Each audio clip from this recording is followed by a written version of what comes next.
Yeah, hi there, and these comments are for Crystal, and I am Michael, the founder owner and the materials writer for all of your lessons at the 7-Step System to Pass the TOEFL IBT. First of all, welcome to my online TOEFL course. I see that you joined my course yesterday, and I believe I've already sent you your password and your username. So if you did not get that, send me a message immediately. So what I'm saying is, if you cannot access all of my lessons, send me an email right away. Okay, second of all, I want to comment on the email that you sent me so I can give you some information, right? So your current score for the TOEFL exam is 91. So you have 20 points in the reading, 22 points in the listening, 23 points on the speaking, and 26 points on writing. You say, however, I must get an overall score of 100 in order to get accepted into the program. I have 1 to 2 months to prepare for the exam. I'm not sure how much time. You want to say here, not how much time will I have. You want to say how much time I will have for studying every day. Why am I saying that? Because once you take a question, Crystal, and you combine it with your sentence, you turn it into what's called a noun clause.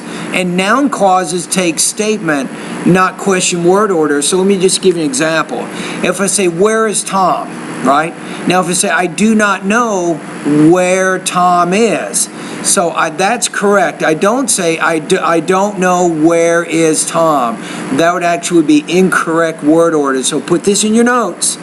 Right? Everything that you do when you work with me and my online course, I recommend that you get a sheet of paper, right, and you start writing down the information that you learn. And I'm telling you right now that noun clauses take statement word order.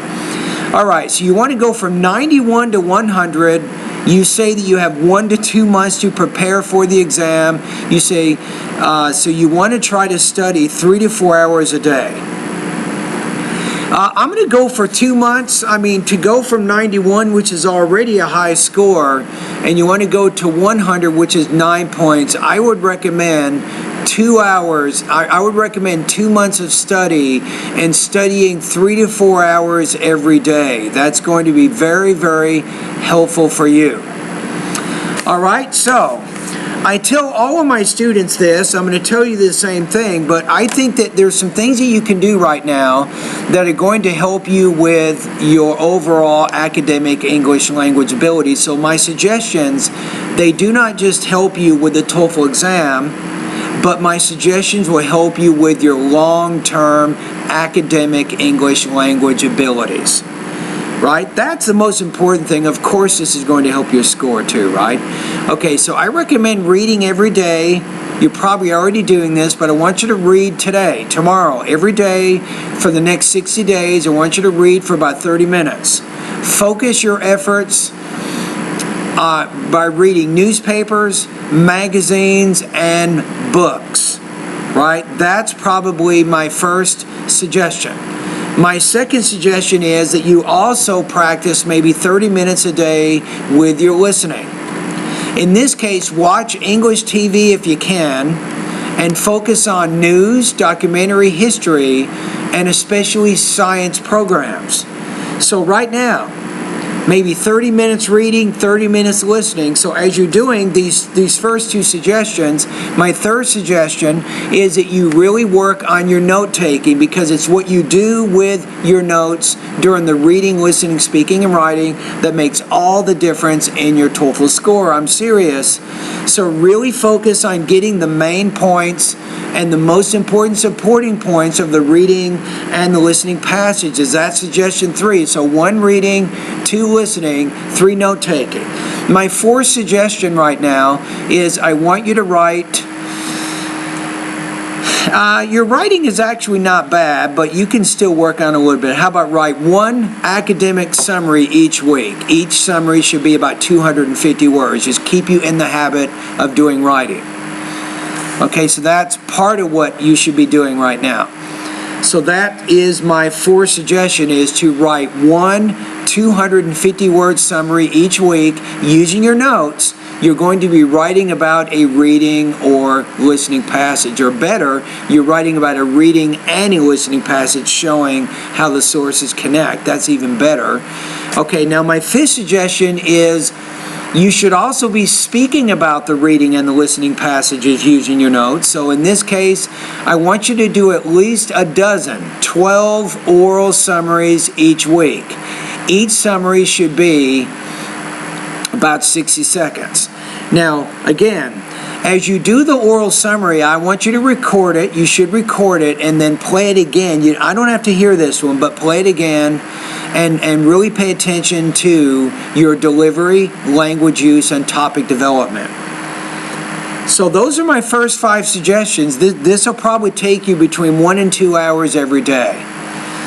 Now, the next thing is you should also be using my online TOEFL course in order to make improvements, right?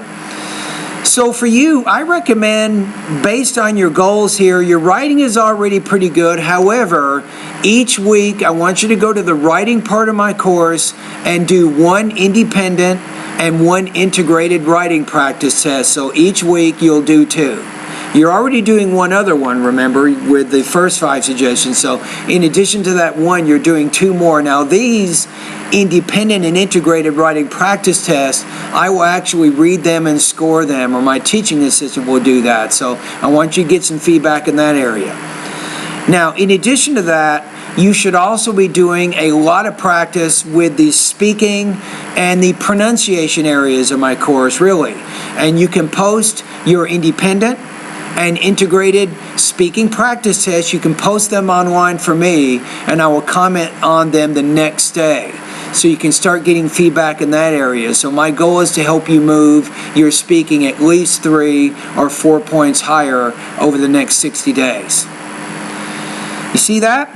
So I think that's going to be good. Now maybe I might, based on the kinds of problems you're having, I might recommend that you study in the grammar part of my course, but let's see how you do when I start doing speaking. So already you're doing some writing practice from my course. You're doing some speaking practice by posting independent and integrated responses online for me. Now I also recommend you go through the pronunciation area of my course and complete those lessons. Now the next thing is you should also be doing listening and reading practice in my online course too. So that's basically what you're doing. So you're using my course right now to improve your reading, your listening, speaking, pronunciation, and also writing. Now maybe, I don't know, but maybe I might make some recommendations on using the vocabulary and the grammar parts of my course, but let's just see how you do. So those are my recommendations. So part of my suggestions are designed to help you increase your exposure to English, and that's why I gave you the first 5 suggestions. Then the other suggestions are I'm asking you to start going through the lessons in my online TOEFL course, focusing on reading, listening, speaking, pronunciation, and also writing. So what you can do is you can just pick each day. It's kind of boring sometimes to only do just reading or listening in a certain day. So each day you might do a reading lesson, maybe a listening lesson, maybe a speaking lesson, maybe pronunciation, then maybe writing if you want. But each week you should be going through lessons in those different areas of my course. And I think in 60 days, if you follow this plan and you're spending about 4 hours a day, you should be getting very close to your goal. In fact, one thing I recommend is once you become one of my students, maybe after about 60 days, once you've really studied really hard for maybe 8 weeks, you can take a full-length IBT 5-hour practice test. Why would you do that? Well, there's 3 reasons. Number 1 is if you take a full-length IBT practice test, you work on developing the strength, the stamina, and the concentration needed to complete a 5-hour English test. It's not easy to take an English test in 5 hours, and that will give you practice in that area. Now, the second benefit of taking a full-length IBT practice test, Crystal, is you become more familiar with the structure and the format of the TOEFL exam. So you've already taken the TOEFL before, so you probably are okay in that area, I'm guessing. Now, the third benefit of taking a full-length IBT practice test, of course, is you want to mark your progress. How close are you to 100 on the TOEFL IBT, and what are your subtotal scores in the reading, listening, speaking, and writing areas? So if you take a full-length IBT practice test, you get a chance to get feedback from a TOEFL specialist. Now, if you go to the 8th section of my course, Crystal, you can learn more about the practice test. I recommend that you take one before the TOEFL exam so you can see where you are. All right, so those are my suggestions for you. By the way, your job, a physical or a physician's assistant, that's a great job here in the United States. It pays very good money, and you don't have a lot of the stresses that normal doctors have, so you have a great career ahead of you. The only thing we want to do now is to help you develop the English, not just for the TOEFL exam, but my goal is to help you so you will be able to communicate more effectively at the physician assistant school to which you are applying. And also, my goal is to help you communicate with other people who speak English. If you can do those three things, I'm going to be very happy. All right? Anyway, thank you very much, Crystal, and all the best to your high-scoring TOEFL success.